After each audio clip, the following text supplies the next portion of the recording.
Hello everyone, this is Siddhardhan. Welcome to my YouTube channel. In this video, I would like to give you a detailed hands-on tutorial on Seaborn Library in Python. Okay, so in the previous video, we have discussed about matplotlib library in Python, and Seaborn is another library which is very useful for data visualization purposes. So in machine learning, we often deal with thousands or even lakhs of data, and it is impossible to derive meaning or insights by just looking at the raw data set. But when we plot those data in a suitable graph or plot, it helps us to give some meanings that we want. Okay, so this is where data visualization comes into play, and this is where Seaborn is going to help us. Okay, so this is the topic which we are going to see today. And before getting started with today's video, I would like to give you a quick introduction to my YouTube channel. So in my YouTube channel, I'm making a hands-on machine learning course with Python. So if you go to my channel, you can see this machine learning course curriculum. So in this, I have explained all the modules and the videos which I will be posting in the future in my channel. So you can also download the course curriculum file from here. So you can also check this playlist. So we have already completed 2 modules in our machine learning course. The first module is on machine learning basics. Okay, so the second module is on Python basics, and currently we are discussing the third module, which is important Python libraries for machine learning. So in this module, we have already discussed the NumPy basics, pandas basics, and matplotlib basics, and this video is on Seaborn. Okay, so you can also check the machine learning project videos. Okay, so I'll upload one machine learning project video every Friday evening. Okay, so you can stay subscribed and watch those videos if you want. Okay, so the remaining modules will be uploaded every week. So with that being said, we can start today's video. So this environment is called as Google Collaboratory. So in Google Collaboratory, you can run Python programs. So if you are new to Google Collaboratory, you can watch my Google Collaboratory basics video. So it will be in this Python basics for machine learning. So when you go to this second module, so it is the first video. So in this video, I have explained how you can access Google Collaboratory and how you can, use the different features that are available in Google Collaboratory. Okay, so if you are new to Google Collaboratory, just check that video. Okay, so with that being said, let's get started with today's video. So the first step is to import the libraries. Okay, so I'll make a text here as importing the libraries. Okay, so first let's import Seaborn library. So Seaborn, import Seaborn. So I want to import this Seaborn in a short form. So let's import as SNS. So this SNS is the general convention that we use for importing Seaborn library, as we use NP for NumPy. Okay, so now let's also import matplotlib library. So import matplotlib library as plt. Okay, so sometimes we make this matplotlib plot, and on top of that we make some Seaborn's plot. Okay, so that's why we need this matplotlib library as well. I'll also import numpy and pandas, so we may need it in our code. So import numpy as np and import pandas as pd. Okay, so let's run this. So you can press shift plus enter to run this cell and go to the next one. Okay, so we have successfully imported our library. So the main focus will be on this Seaborn. Now what we are going to do is import some data sets. So Seaborn library has some toy data sets, some example data sets that we can use to understand the different plots that are available in Seaborn. Now I'm going to show you how you can access this toy data sets. So I'll just make a note here that Seaborn has some built-in data sets. Okay, so these are some basic machine learning data sets. Okay, so the first data set is a tip data set. So total bill versus tip dataset. So this data sets gives the total tip given by the person in a hotel, and the total bill they have given, and whether they have eaten lunch or dinner, so such kind of thing. So it's basically tells how much tip a person will give based on their total bill and other features. Okay, so let's just understand this data set. I'll declare a variable as tips. Tips is equal to, so mention the Seaborn library sns dot load dataset. So this load dataset helps us to get this dataset we want, and in the bracket mention the dataset we want. So in this I want this tips dataset. Okay, so if you want to know some description or detailed things about the functions you are using, you can just search for Seaborn documentation. So it will take you to the official Seaborn documentation where you can learn about what these particular functions does. Okay, so in Google, just search for Seaborn documentation. So now we are going to import this tips dataset to this tips variable. So I'll run this. Okay, so this will be imported in the form of a pandas data frame. So in the pandas data frame, we can print the first 5 rows of the data frame by using the function yet. Okay, so tips.yet. So this will give us the first 5 rows of the data set. So as you can see here, we have totally 7 columns. So total bill, tip 6, the gender of the person, smoker, whether the person is a smoker or a non-smoker, what is the day and time, whether it is a dinner or lunch, and the size of the family. Okay, whether 2 person are coming or 3 person are coming. So this gives the total bill, and this is the tip they are paying. Okay, so this is in dollars. So the purpose of this data set is to analyze the various things such as the total bill paid by the person, and whether the person is a male or a female, and whether they are a smoker or not, and whether they ate dinner or a lunch, and what is the size. So those kind of things. So and using that, we are going to predict what is the tip that they are going to give. Okay, so there are some logical things that if a person eats for a large amount of bill, they are going to pay more tips, of course, right? So those are some basic logical things. So we can visualize those things by plotting the data. And it is not easy to infer those things by just looking at these data sets. So now what we will do is we will try to plot this data. Okay, so we are going to visualize the data, this tips data set. So we need to use the function sns.replot. So this will give us 2 plots. So I'll show you what are the plots are. Now the first parameter, which is data, we need to mention the data which we are going to plot. So we are going to plot this tips data, right? So I imported this data set in the variable called as tips. Now we need to mention this data here.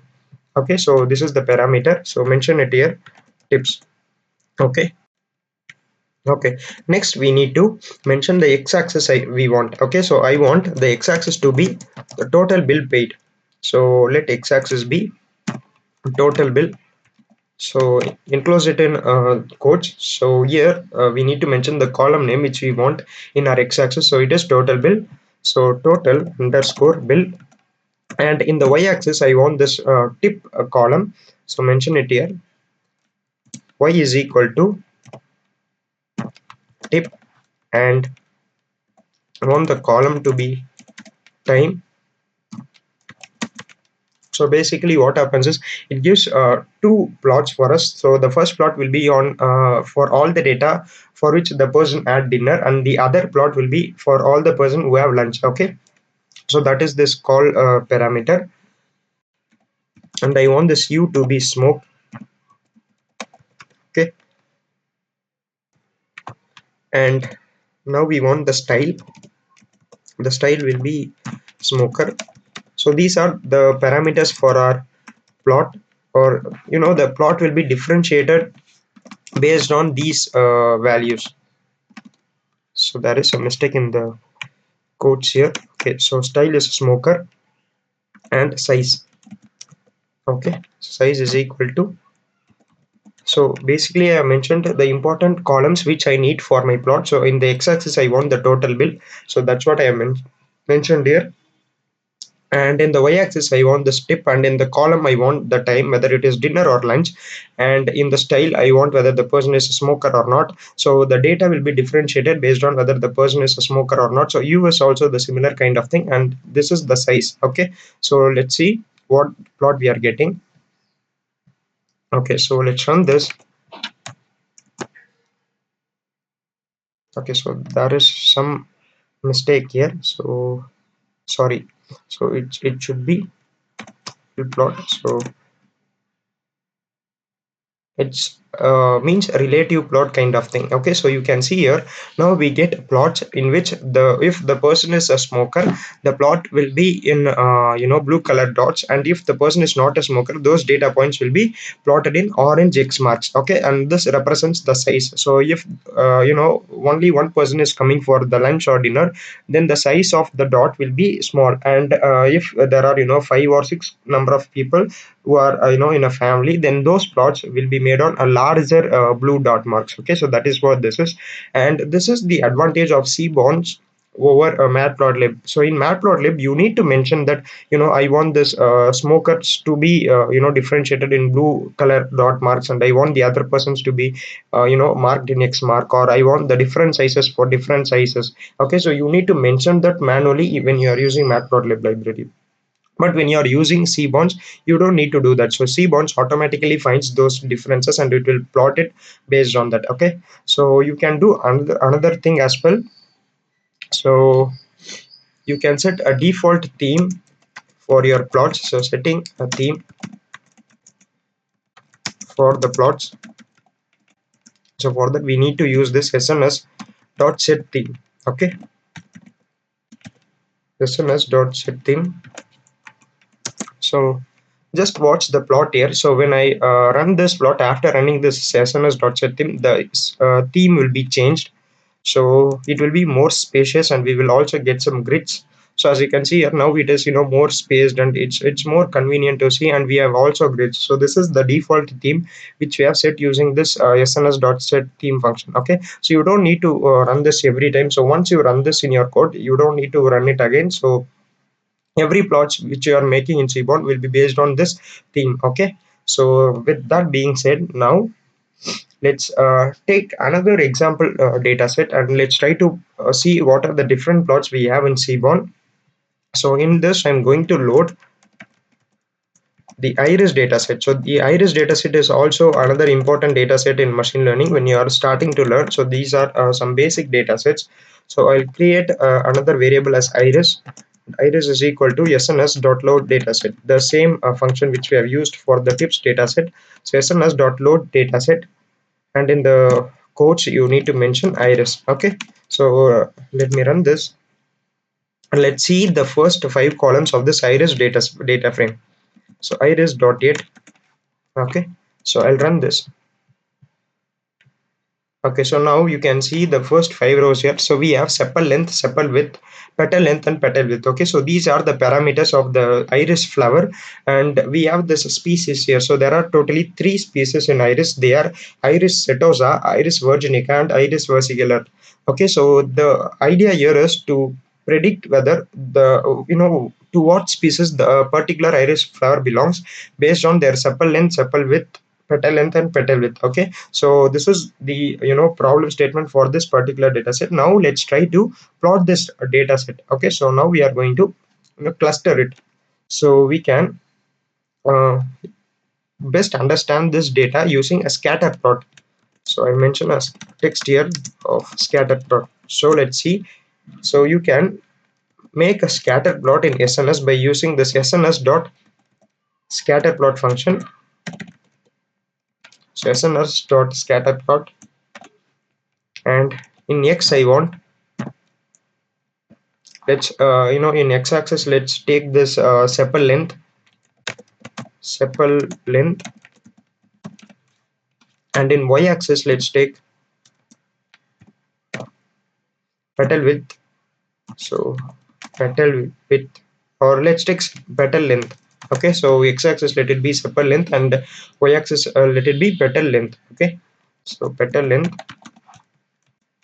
and u, so u will be species. So this plot will be differentiated based on this different species. Okay, so setosa will be in one color, and the second species will be in one color, and the third species will be in another color. So that is what this u is. And now you need to mention the data which you want to plot. So here the data is this iris data, so mention it here, iris. So now let's run this. Now you can see the plot here. So all the iris setosa have been plotted in blue color, and iris versicolor have been plotted in orange color, and virginica have been plotted in green color. So you can see the definite distinction in this data. Only these points have some common species. So this is how you can differentiate and plot the iris flower based on their petal length and sepal length. Okay, so you can this helps us to differentiate the data points, or differentiate the flowers based on their features. Now you can also make another scatter plot but with different parameters. So before we have used this sepal length and petal length, right? Now let's use sepal length and petal width.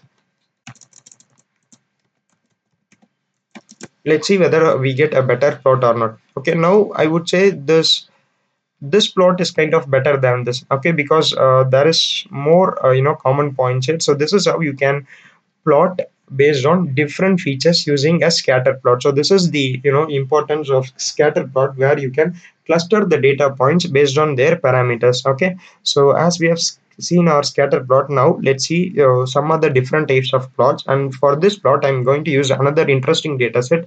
So this is Titanic data set. So loading the Titanic dataset. So let me explain you what is meant by this dataset. After importing it, so let me declare a variable as Titanic, which is equal to sns dot load dataset, and in the bracket let me mention Titanic and Titanic dot it. Okay,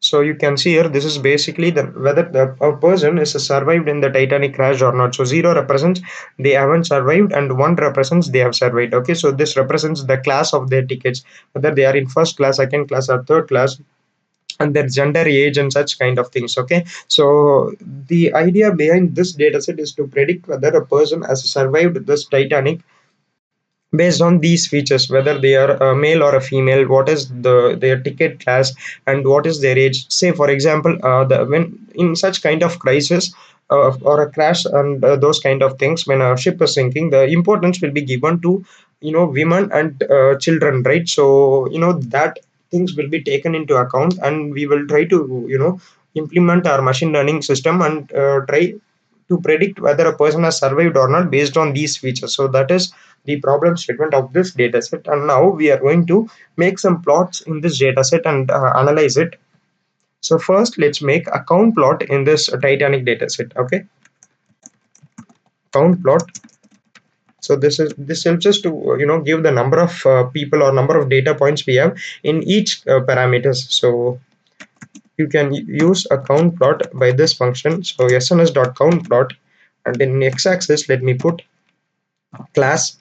Okay, so here you can see the class, third class, first class, or second class, and I want to use the data Titanic data set. Okay, so now let's run this. Okay, so no attribute get. So what's the thing I have done here? sns dot count plot x is equal to class and data is equal to, okay, so it shouldn't be in this quotes because it's a variable, you can see here, so it should be in quotes. Only the strings should be in quotes. Okay, now you can see here the number of people we have in third class is more, and the number of people in first class and second class are less. So this helps us to give the number of counts or number of people we have. Okay, so we can also check the number of data points we have using the function Titanic dot shape. So it gives the number of rows and columns. So totally we have 891 rows. That means 891 people. And in that 891 people, almost 500 people are in third class, and 200 people are in first class, and almost 180 people are in second class. So that is the inference we are getting. And we can also another important count plots here. And let's see how many people have survived. SNS dot count plot, and x is equal to survived, and data is equal to Titanic. Okay, so you can see the survived column here. So 0 represents the person has not survived, and 1 represents that the person has survived. So you can see here, so the number of people didn't survive is more, and the number of people survived the Titanic sink is kind of less. Okay, so out of the 891 values, almost 590 or 600 people haven't survived the sink, and almost 300 people have survived the crash. So this helps us to visualize the data, but this is not possible to just see the data set and find how much percentage of people have survived it. Okay, so this is where data visualization is very important. So now let's see another important type of plot, which is bar chart. So I'll make a text as bar chart. So for making a bar chart, you need to use the function sns dot bar plot. Okay, and here let me mention x as, let's put x based on this 6. Okay, so let's plot it based on the gender. So first let it be 6, and in y let's put survived,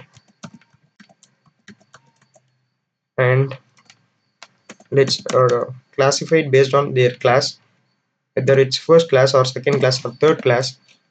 So u is equal to class, and finally mention the data, which is Titanic. Okay, so now let's run this.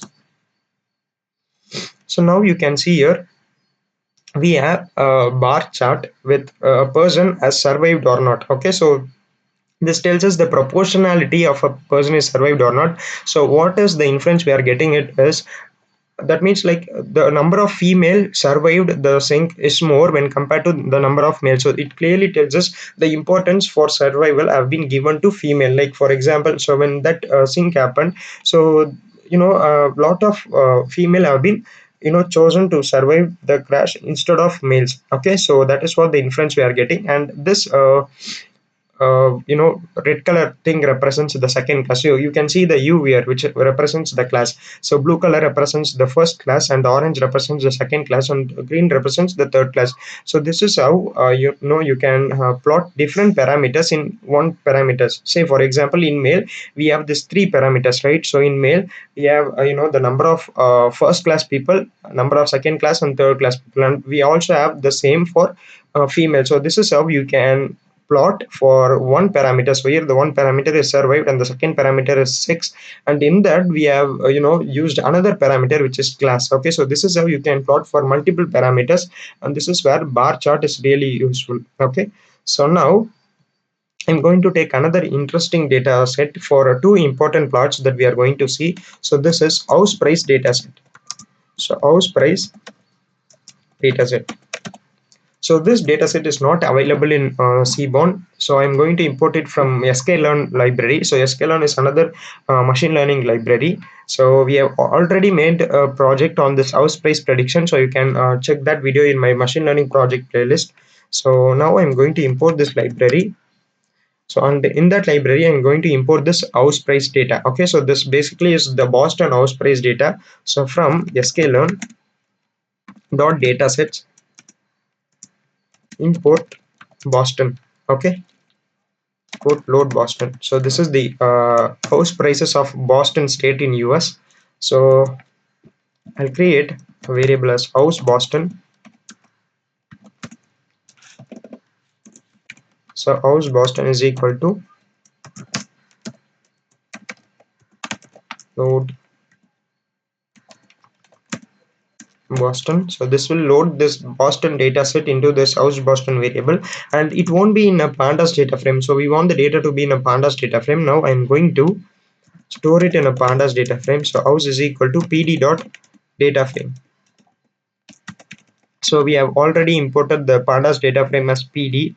So you can see in the first cell here, so we have imported pandas as pd, so that is what we are using here. So house is equal to pd dot data frame, and inside that we need to mention this house Boston. So house Boston dot data, and I want the columns is equal to feature names. So house data set dot feature names. So I'll explain you in a minute what are these parameters are. So let me complete it first. So feature names, I'll create the price column. Price is equal to house dataset dot target. Okay, so let's run this. House dataset is not defined. So house Boston dot data. House dataset is not defined. Where I have mentioned this house dataset. Okay, so instead of this house dataset, I need to put house Boston, because I have mentioned it as house Boston, right? So house Boston dot target. Oh, again.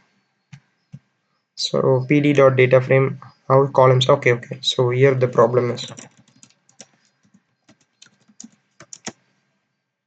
Okay, so now let's print the first 5 rows of this house data frame. So I have imported this data frame in this variable called as house. So house dot get. So this will give us the first 5 rows of the data set. Now you can see here we have different parameters such as the crime rate in that particular Boston state or that particular place. We have the zone, index column, and such kind of things. So this RM column represents the number of rooms and the age of the average number of the people residing there and such kind of things. And finally we have this price column. Okay, so the problem statement of this data set is that we need to predict the price of a house depending on several other parameters such as crime rate, number of rooms, their zone, etc. Okay, so that is what this data set is. So what I have done here is, so this this load Boston dataset will be in a numpy array format. Okay, so I want to load this numpy array format in a data frame, so that's why I've used this data frame function to convert this numpy array into a data frame. Okay, so in that numpy array, all these data, all these numerical values will be in this particular dictionary called as data. And in this feature name contains all the column names. So what I did is, so I have imported all the data first and I have included the column names second using this feature names. Okay, so and then I have imported this price. So in the, so let me just make a code here and show you how the data set is. So you can just mention this house Boston, so it will be more easier for you to understand. So house Boston print. So this is an sklearn, sorry, this is an numpy format. So you can see here, so here is an array called as data. Okay, so this particular data array contains all the values. So that is what I have did here to import all this data, and you can see the feature names here. So it consists of this feature names, and this feature name contains all the column values. Okay, so that I have imported using this columns parameter, and this data doesn't contains the price of the houses. So you can see the data here, but this price of the houses will be in a separate array called as target. So that's what I have did here. So I have created a column called as price, and I have imported all the price values in that particular column. So that is what I have done here. And now we have seen the first 5 rows of this data set. So we have different parameters, and last we have this price column. Okay, so now we are going to see two important plots in Seaborn using this data set. So we are going to see a distribution plot and a correlation matrix. Okay, so first let's see a distribution plot. So distribution plot. So this distribution plot will give us a plot of what is the range of the values. So in what values does most of the data points, like say for example, let's create a distribution plot as sns dot dist plot. Okay, so this plot, so in that let me mention the data frame which is house, and I want to find the distribution of the price. Okay,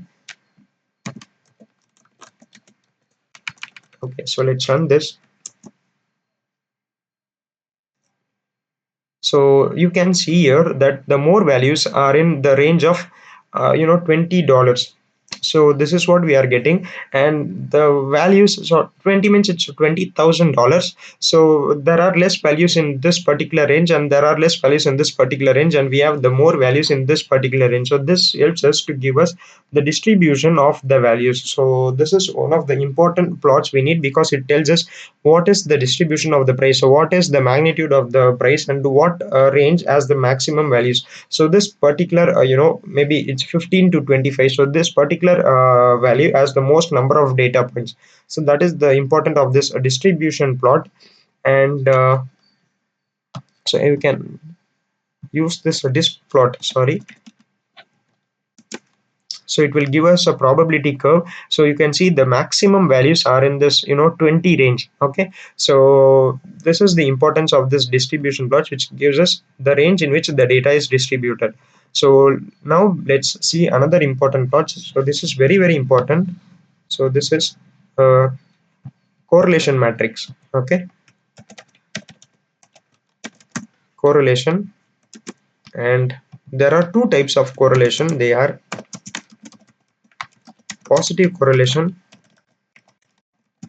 and negative correlation. Okay, so positive correlation means, so when we say that two variables, let's say that this is the RM room size, and this is the price. We know that if there are more number of rooms in house, the price will be definitely more. So that means they are positively correlated, because so these two are variables, right? Room numbers and this price. So if two variables are positively correlated, then it means if one value increases, the second value also increases. Okay, so when we say, let's see, when we can say that two values are negatively correlated. So let's consider this crime rate value and price. So if the crime rate is more, the price will reduce, right? So this means, so if one value increases, then the other value decreases. So this is where we say that it is negatively correlated. Okay. So now let's see how we can plot this correlation value using a heat map. So for this, we are going to use a plot called as heat map. Okay. So constructing the heat map,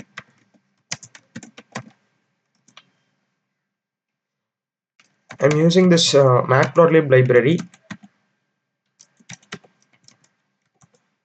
Okay, so okay, before we need to find the correlation using this, so I'll create a variable as correlation, which is equal to, so mention the data frame, which is house, so house dot corr. So this will give us the correlation value. So let me run this. Now we can plot our heat map. So if you remember, we have imported the matplotlib library as plt. So you can see here. So now we are going to create a basic matplotlib figure, and on top of that, we will be creating a Seaborn heat map. So I'll explain you what is a heat map in a minute. So plt figure. Now we need to mention the figure size. So the figure size, let it be 10,10. So you can give any size you want. So 10,10 is convenient in this case. So sns.heatmap is the function which helps us to give this.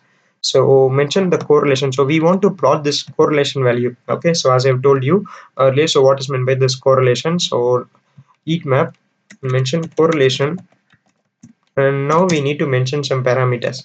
C bar is equal to true. So first I'll just fill all these parameters and explain you what is meant by these parameters. So square is equal to true, and from t is equal to dot 1f,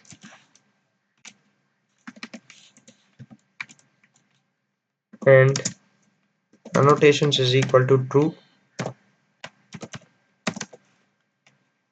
and then annotate kws is equal to true. Okay, so we need to mention the size. So